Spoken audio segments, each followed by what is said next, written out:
चलिए आज की इस वीडियो की शुरुआत करते हैं एक सेंसिटिव सवाल से। और सवाल है कि क्या 16 से 18 साल के बच्चों को एक्टिविटीज में इन्वॉल्व होना चाहिए। अब देखिए, कुछ लोग कहेंगे हाँ, कुछ कहेंगे ना, और कुछ कहेंगे that depends on person to person, और कुछ तो ऐसे भी होंगे जो ये कहेंगे कि ये सवाल ही कैसा है। तो देखिए, इन लोगों के जवाब में मेरा ये कहना है कि सवाल तो है और बहुत लॉजिकल सवाल है, इतना लॉजिकल जिसका जवाब देना आसान तो नहीं है। और यही रीजन है कि इस सवाल के जवाब पर सरकार, law commission, supreme court, teenagers के पेरेंट्स और यहाँ तक कि खुद टीनेजर्स डिवाइडेड है। समझाता हूँ कैसे। तो देखिए, रिसेंटली सुप्रीम कोर्ट ने the state of Uttar Pradesh versus Aniruddh and another case में ये कहा है कि पॉक्सो यानी protection of child from offences act 2012 का मिसयूज लगातार बढ़ता जा रहा है और इसकी लपेटे में वो टीनेजर्स भी आ रहे हैं जिसकी उम्र 16 से 18 साल है और अपनी मर्जी से यानी कॉन्सेंट से एक्टिविटीज में इन्वॉल्व है। इतना ही नहीं, सुप्रीम कोर्ट ने भारत सरकार से ये भी कहा है कि वो पॉक्सो एक्ट में रोमियो जूलियट का क्लॉज एंटर करे, जिससे उन कपल्स को या फिर उन कपल में से उस एक पार्टी को बाहर रखा जा सकता है जिनकी उम्र 16 से 18 साल के बीच में है और वो अपनी मर्जी से सेक्सुअल एक्टिविटीज में इन्वॉल्व है। अब सवाल है कि सुप्रीम कोर्ट ने ऐसा क्यों कहा। तो इसका जवाब है कि 2012 में लाया गया पॉक्सो एक्ट एक ऐसा कानून था जिसका उद्देश्य सिर्फ और सिर्फ एक था, और आज भी वही उद्देश्य है कि इस एक्ट का यूज करके चाइल्ड सेक्सुअल अब्यूज यानी बच्चों के प्रति होने वाले दुर्व्यवहार को रोका जा सके, जिसके लिए इस एक्ट ने 18 वर्ष से कम उम्र के सभी व्यक्तियों को बच्चा डिफाइन कर रखा है। मतलब ये कि अगर 18 वर्ष से कम उम्र के किसी भी व्यक्ति के साथ, चाहे वो लड़का हो या लड़की हो, अगर किसी भी प्रकार का सेक्सुअल एक्टिविटी होता है, चाहे अपनी मर्जी से या मर्जी के खिलाफ, तो उसे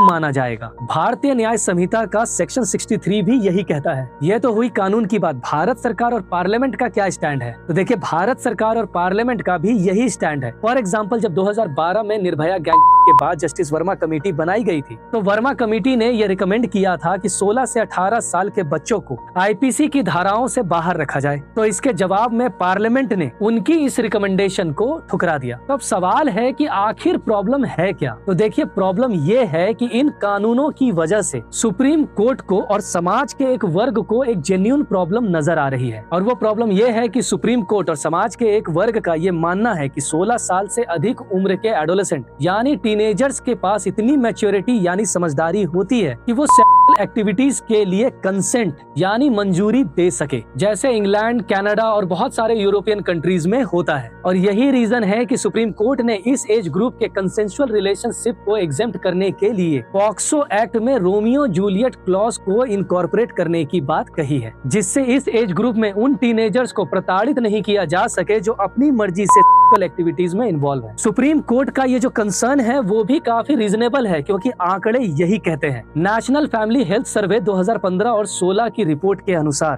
भारत देश में 11% लड़कियां ऐसी हैं जो 15 साल की आयु से पहले एक्टिविटीज में इन्वॉल्व हुई है, और वहीं 39% लड़कियां ऐसी हैं जो 18 साल से पहले एक्टिविटीज में इन्वॉल्व हुई है। और ऐसा नहीं है कि इनके साथ कोई जबरदस्ती हुई है। 82% लड़कियां ऐसी हैं जिन्होंने ऐसा अपनी मर्जी से किया है। और इन्हीं आंकड़ों के आधार पे सुप्रीम कोर्ट और समाज के एक वर्ग का ये कहना है कि पॉक्सो एक्ट से इस एज ग्रुप के उन बच्चों को एग्जेम्प्ट किया जाए जो किसी भी कंसेंसुअल रिलेशनशिप में इन्वॉल्व है, जिससे उनके माता पिता और समाज उन पे के चार्जेस ना लगा दे। ये तो एक कंसर्न है ही। वहीं दूसरी तरफ समाज का एक वर्ग और लीगल एक्सपर्ट्स का ये मानना है कि अगर पॉक्सो एक्ट में एज ऑफ कंसेंट को 18 से घटाकर 16 कर दिया जाएगा तो इससे child trafficking, child marriages, prostitution और एक्सप्लॉयटेशन जैसी चीजें और बढ़ सकती है। इस पूरे मुद्दे पर आपका क्या कहना है, कमेंट करके बताएं।